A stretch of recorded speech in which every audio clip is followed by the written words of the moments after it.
Okey, salam sejahtera dan selamat malam. Okey, nama saya Muhammad Syamir bin Salim. Jadi pada malam ini saya ada seorang tetamu khas yang dijemput, iaitu kawan sekolah rendah saya sendiri. Jadi Kak Virat, sila kenalkan diri anda. Hai, selamat sejahtera, salam satu Malaysia dan nama saya Kaviraj, anak lelaki Jentera. Saya uh, tinggal dekat Johor juga, dekat area Taman Bersih Putih Pasir Gudang. So malam ini saya akan ceritakan pasal etika dan moral dalam agama Hindu dan uh, kita dengar pendapat daripada Syamil dulu tentang etika dan moral dalam agama Islam pula. Okey, terima kasih Kak Virat. Jadi objektif saya akan terangkan sedikit dulu objektif perbincangan kita pada hari ini. Jadi objektif perbincangan kita pada malam ini adalah di bawah tajuk etika dan moral mengikut pandangan agama masing-masing. Jadi saya akan memulakan dulu hujah-hujah yang saya ada.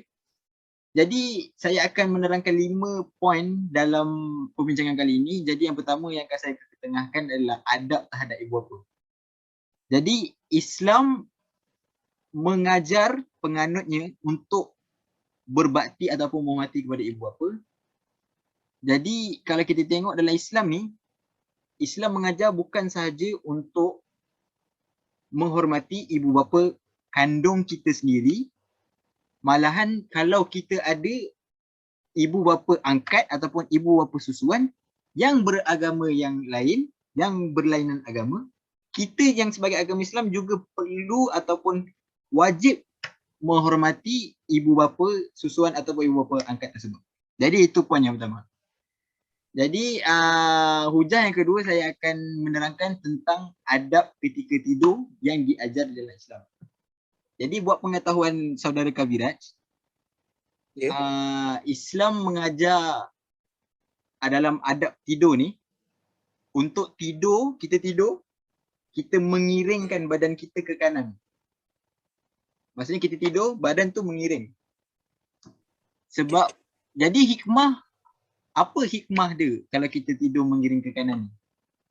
Jadi apa yang kita tahu, jantung kita sebelah kiri kan?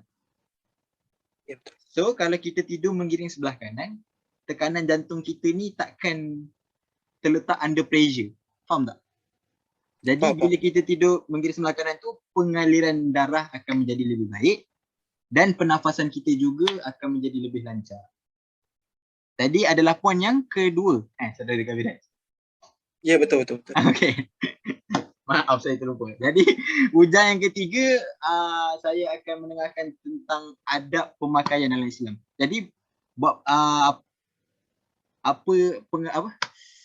buat pengetahuan Kaviraj yang sedia tahu yang kaum wanita dalam agama Islam ni wajib memakai tudung kan? Ya, betul. Betul. Jadi saya akan cerita apa kelebihan kalau kita pakai tudung ni dalam untuk wanita. Jadi silakan. Jadi saya akan bagi satu perumpamaan lollipop. Kita ada dua lollipop kat sini. Satu lollipop yang dibalut dengan rapi, satu lagi lollipop yang plastik wrappingnya tu dah terbuka. Dan kita biarkan dua-dua lollipop ni dalam jangka masa dalam sejam ataupun 2 jam.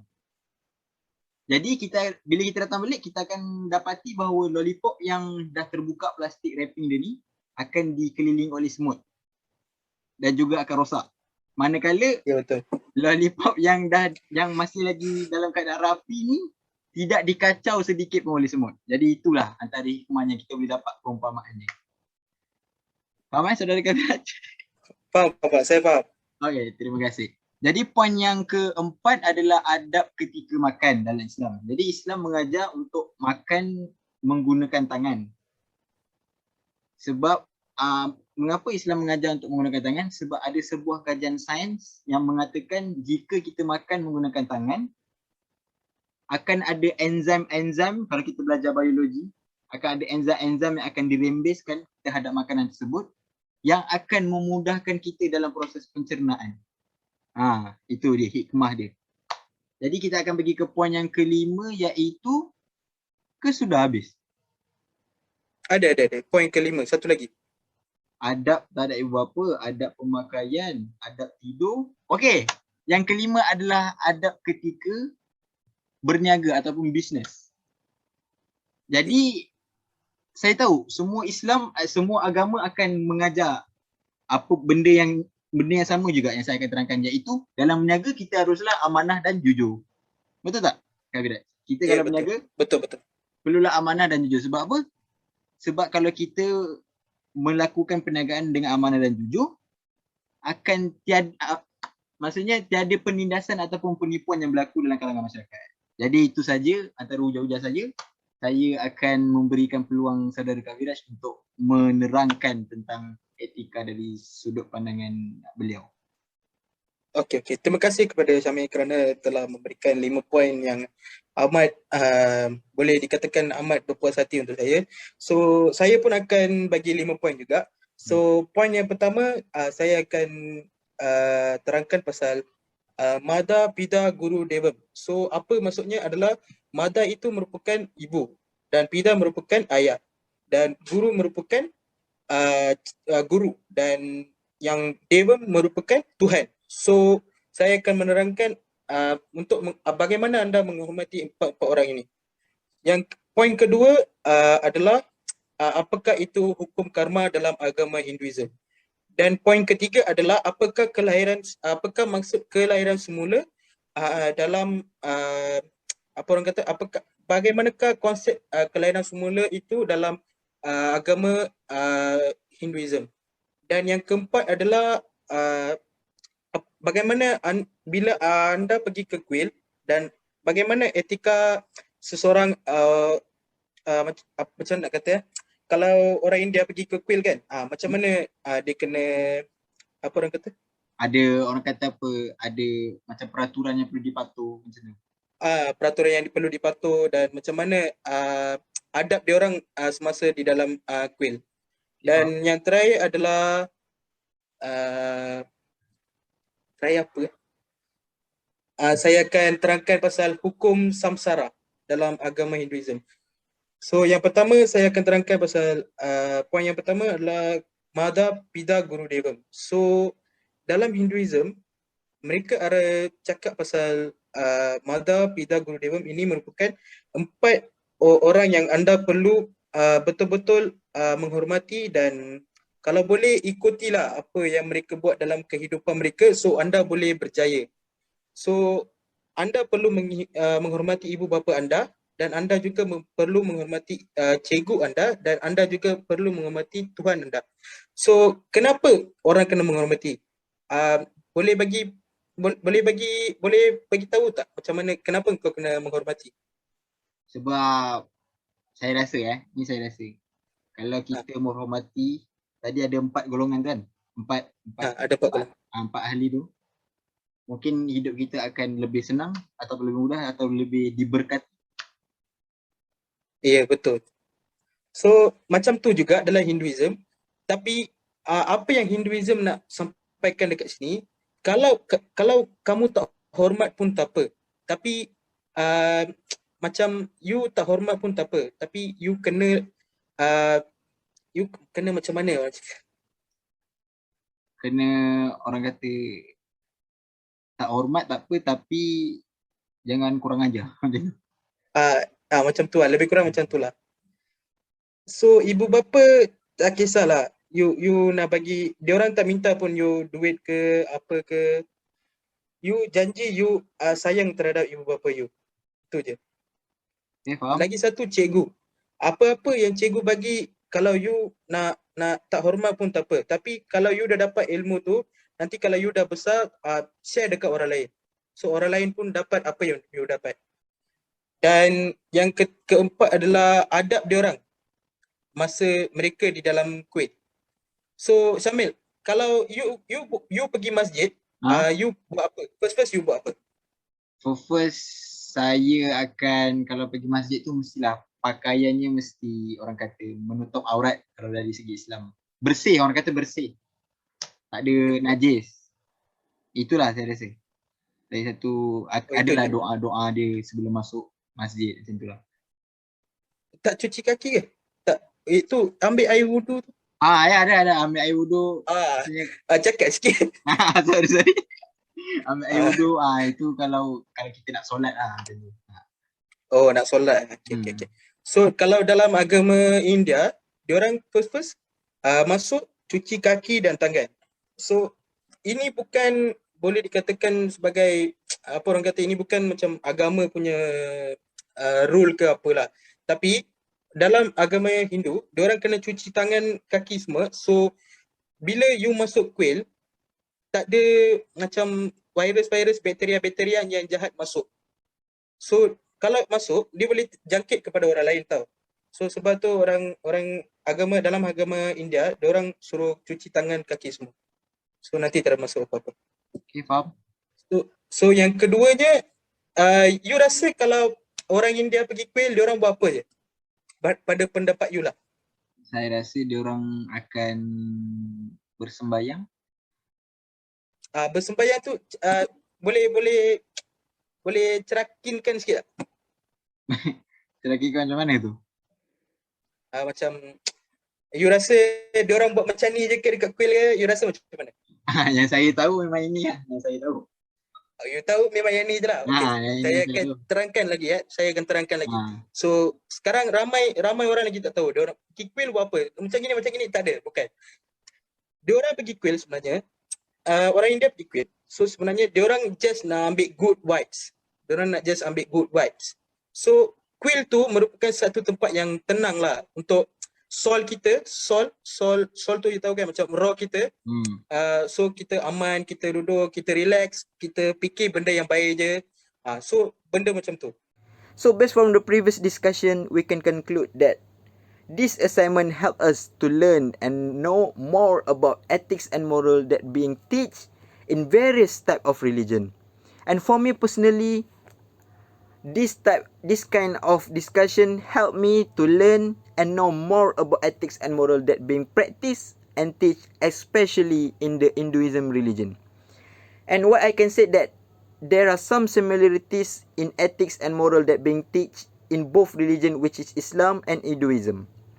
And we can conclude that in this world there is no religion that teach their believers to be a bad person, but many religion lead their believers to be a better and good person in their life. Based from the previous discussion, I have shared some of the ethics and morals that been practiced in Islam that actually we can relate it from the perspective of Maqasid Sharia. So there are 5 principles of Maqasid Sharia. So firstly is the protection of life or hifzun nafs. So the ethics that we can relate with this type of Maqasid Sharia is ethics during sleep. So the Prophet SAW have teach us when we sleep, we have to lie our body to the right side. So why Prophet SAW told us to do that? So there is advantage, you know. So when we lie our body to the right side when we sleep, our blood circulation will become smooth. So our sleep will become a quality sleep. So when we have a quality sleep, our body will become energetic and become more healthy in the next day. So we move to the second maqasid, which is the protection of lineage or hifzun nasab. So Islam teach us to respect and obey our parents. When we respect and obey our parents, inshallah in the future when we have our own children and kids, our children and kids will also respect us as a parents. So this can be related to the English proverb, which is what you give, you get back. The third maqasid is the protection of intellect.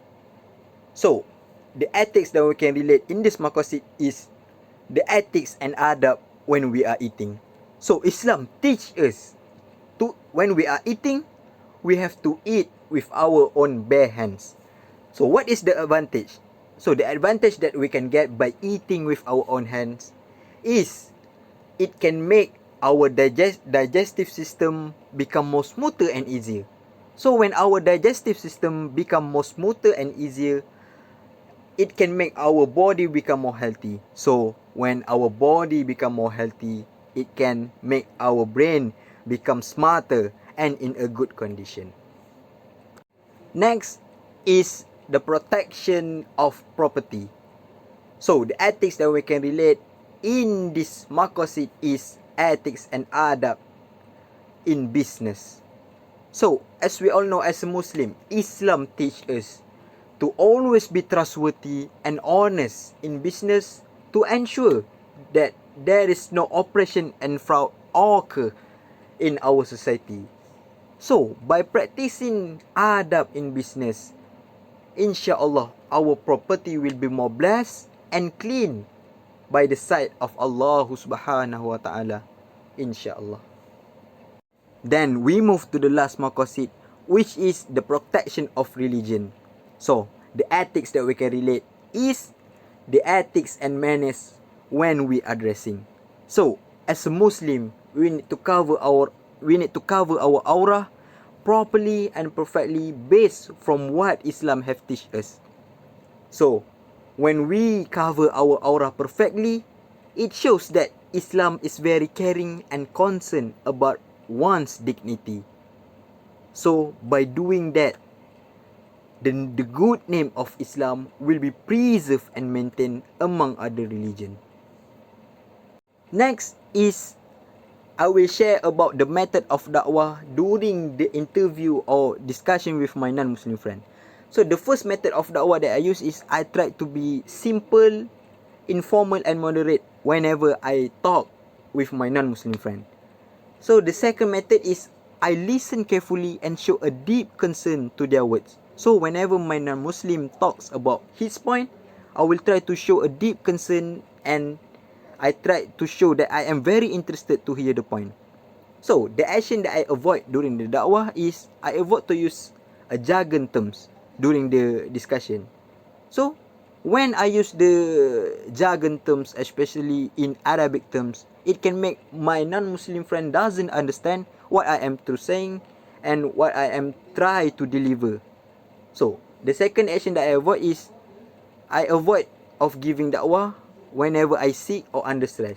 So during the discussion, my body condition is in a good condition and it make the discussion become more smooth and easy.